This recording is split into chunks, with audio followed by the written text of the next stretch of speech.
Assalamualaikum warahmatullahi wabarakatuh. Hai teman-teman, kali ini saya berbagi tutorial cara membuat parcel lebaran dengan budget isiannya itu hanya 60.000 aja.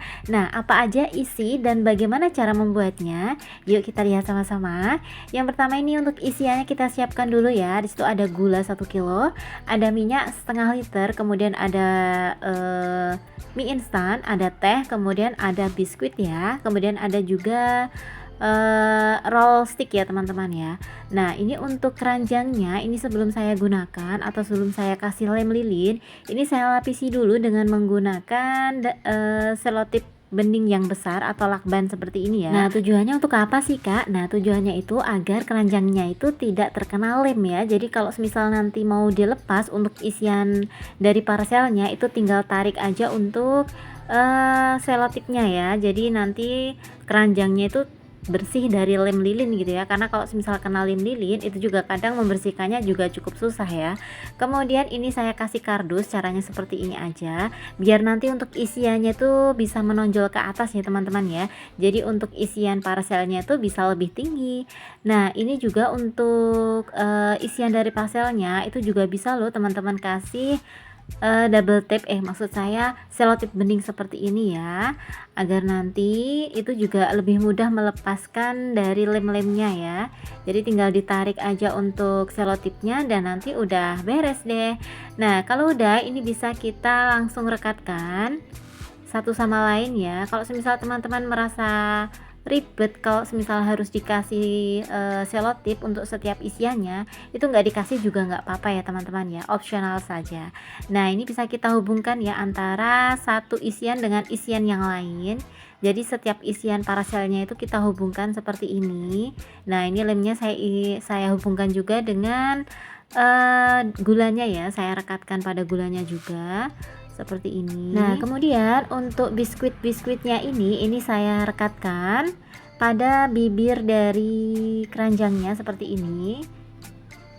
Oh ya, sebelum itu ini untuk plastik dari gulanya itu saya lipat ke belakang seperti ini ya teman-teman ya, agar nanti untuk biskuit di bagian belakangnya tuh terlihat lebih banyak ya. Nah, kayak gini teman-teman untuk penataannya. Saya sedikit serongkan seperti ini. Nah, ini juga bisa kita hubungkan atau kita rekatkan ya satu sama lain agar nanti lebih kokoh ya teman-teman ya. Nah, setelah itu tinggal kita rekatkan aja untuk tehnya di bagian paling atas seperti ini. Nah, ini udah selesai untuk penataan isian parcelnya ya.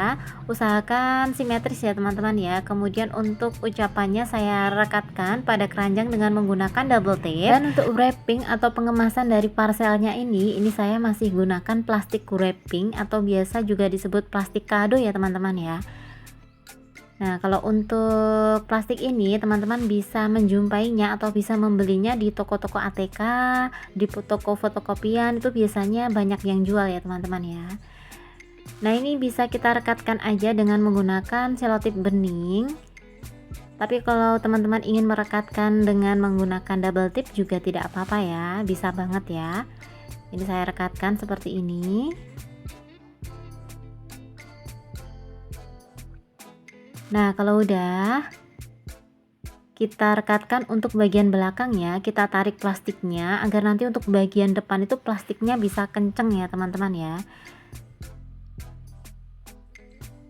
Nah, ini untuk bagian belakang saya rekatkan dengan menggunakan double tape. Sebenarnya untuk bagian depan tadi juga bisa loh teman-teman direkatkan dengan double tape, tapi nanti terlihat agak putih-putih seperti ini ya, jadi tidak terlihat bersih. Jadi saya putuskan untuk menggunakan selotip aja. Nah, kalau udah ini bisa kita rapikan ya. Nah, untuk bagian bawah depan ini bisa kita tarik ke samping seperti ini. Dan kita langsung rekatin aja dengan menggunakan selotip bening. Pokoknya kita tarik-tarik ya teman-teman ya.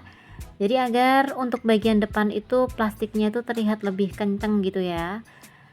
Kayak gini. Oh ya teman-teman, misal ingin menggunakan plastik parcel buah yang biasa digunakan untuk wrapping parcel buah itu ya, itu juga bisa loh teman-teman ya, terserah aja. Tapi nanti untuk teksturnya itu lebih tipis ya, meskipun kuat, meskipun ditarik-tarik itu juga tidak sobek ya, tapi teksturnya tuh lebih tipis. Kalau ini teksturnya dari plastiknya tuh lebih tebal ya teman-teman ya. Nah, ini tinggal kita rapikan juga untuk bagian belakang. Pokoknya untuk tumpukan plastiknya itu kita bawa ke belakang ya teman-teman ya. Kita bawa ke belakang, kemudian kita kunci dengan menggunakan selotip. Dan ini bisa kita gunting aja. Nah, kalau semisal parcel dikemas seperti ini ya, ini meskipun secara nominal itu mungkin tidak seberapa, tapi kesannya itu lebih istimewa dan lebih cantik ya teman-teman ya. Dan saya yakin yang menerima pun juga lebih senang ya, wow parcelnya dikemas seperti ini beda dari yang lain ya. Kalau tahun-tahun kemarin itu biasanya saya hanya mengemasnya itu dengan menggunakan tas parcel aja. Jadi semua isian parcelnya itu dimasukkan ke dalam tas gitu aja ya. Tapi tahun ini tuh kayaknya lebih menarik kalau semisal kita kemas seperti ini ya teman-teman ya. Kalau di daerah teman-teman ada nggak sih adat atau kebiasaan untuk memberikan parcel kepada saudara-saudara yang lebih tua atau mungkin juga untuk saudara-saudara dari orang tua kita gitu. Nah, kalau ada berarti samaan ya teman-teman ya. Di daerah saya dan daerah suami itu sama-sama ada adat yang apa ya, kayak udah turun-temurun gitu ya. Jadi saling berbagi parcel, terutama yang muda memberikan kepada yang lebih tua gitu ya.